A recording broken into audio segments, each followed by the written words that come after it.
যেদিন আমার বিয়ে হয় ওই দিন রাতেই আমি ওনাকে বলে দিই যে আমি অন্য কাউকে ভালোবাসি।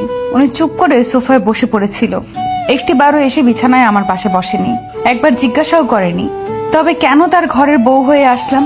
আমি আবার বলেছিলাম ঘুমের মাঝেও আমাকে টাচ করার চেষ্টা করবেন না। উনি মনে হয় কথাটিতে রেগে যান, উঠে এসে আমার সামনে দাঁড়ান। ওনার চোখগুলো লাল হয়ে আছে, আমি ভয় পেয়ে যাই। হঠাৎই উনি বিছানায় হাঁটু গেড়ে বসে বলতে শুরু করে, ওই আপনি কি মনে করেছেন আমাকে আমাকে কি মাতাল অভদ্র মনে হয়? ঘুমের মাঝেও যেন আপনাকে না স্পর্শ করি, এর মানে কি আমি কি হিংস্র পশু যে রাতের আধারে আপনার উপরে ঝাঁপিয়ে পড়ব? তারপর আরো কিছু কথা শুনিয়ে দিয়ে নিজের চোখ মুছতে মুছতে ঘর থেকে বের হয়ে যায়। আমি বিছানা ছেড়ে উঠে গিয়ে জানলা দিয়ে বারান্দার দিকে তাকাই, দেখি উনি নীরবে বসে আছেন আর একটু পর পর চোখ মুছতে ব্যস্ত। বিয়ে ঠিক হওয়ার পরে ভাবির মুখে শুনেছিলাম, ছেলেটা খুব ভালো অবন্তী, দেখো তোমাকে অনেক আগলে রাখবে, জীবনে অনেক সুখে থাকবে। তখন ভাবির কথাটা তেমন গুরুত্ব নেইনি, কিন্তু যখন ওনাকে কাঁদতে দেখি তখন ভাবতে থাকি একটা ছেলে মানুষ এইভাবে কাঁদতে পারে। আমি যতটুকু জানতাম বিয়েটা ওনার মায়ের পছন্দেই হয়েছে।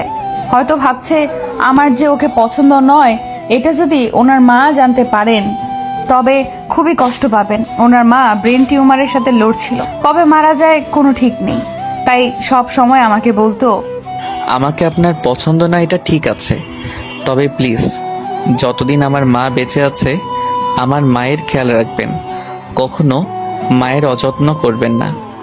উনি কথাটা এত করুণ ভাবে বলছিল যে আমার নিজেরই কান্না পাচ্ছিল। ওনার চোখেও বেদনার জল ঝলমল করছিল। চোখের পানি আড়াল করতে উনি আমার সামনে থেকে চলে যায়, আড়ালে গিয়ে চোখ মুছতে থাকেন। একদিন উনি তাড়াতাড়ি বাসায় ফিরে আসেন। আমি তখন আমার বয়ফ্রেন্ডের সাথে ফোনে কথা বলছিলাম। উনি এত তাড়াতাড়ি দৌড়ে ঘরে ঢুকেন যে আমি তার ফোনটা রাখার সুযোগ পাইনি। উনি রুমে ঢুকেই আমার হাত থেকে ফোনটা টান দিয়ে নিয়ে যায়। তারপর স্ক্রিনে কল রানিং দেখে ফোনটা এত জোরে আছাড় দেন যে ডিসপ্লে গুঁড়ো হয়ে যায়।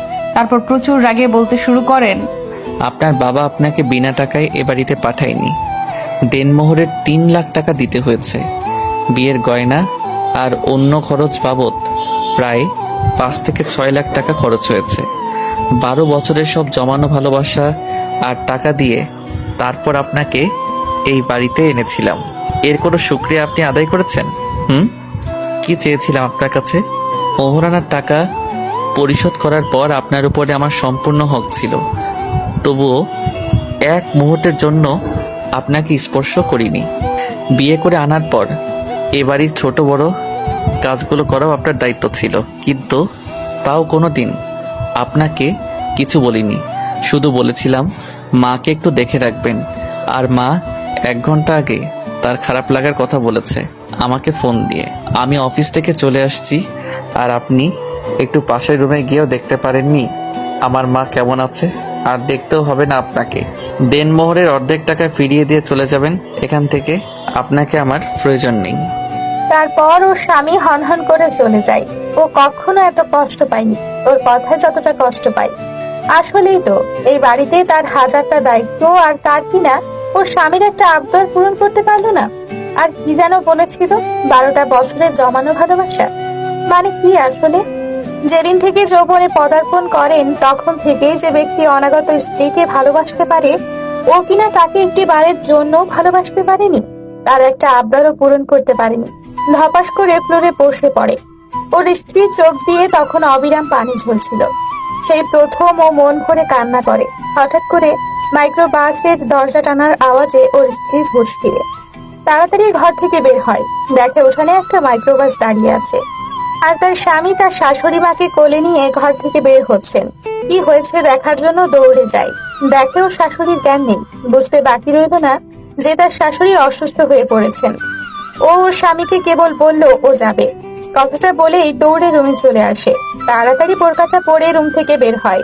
ওর আম্মাকে গাড়ির পেছনের বড় সিটটাতে লম্বা করে শোয়ানো হয়েছে।